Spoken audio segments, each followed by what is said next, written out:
بسم الله الرحمن الرحيم. في تاريخ 19/11/2024 أقيمت بطولة دوري أبطال آسيا في مدرسة الشيخ أحمد الفارسي، واحنا الحين بعد 5 شهور من ابتداء للبطولة لعبوا الفريقين اللي وصلوا النهائي اللي هم النادي العربي الكويتي ونادي الاتحاد في مباراة الإياب.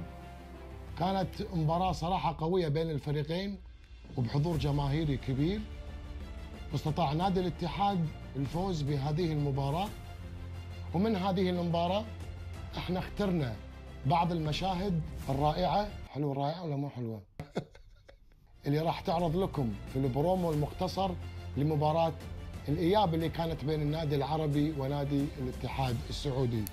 ونشكر جميع اللاعبين اللي لعبوا في المباراة هذه، ونشكر أيضا إدارة المدرسة ممثلة براعي الحفل وراعي الأنشطة والبطولات مدير المدرسة الأستاذ فرج نفاع على مساهمته في إنجاح جميع البطولات التي أقيمت في المدرسة.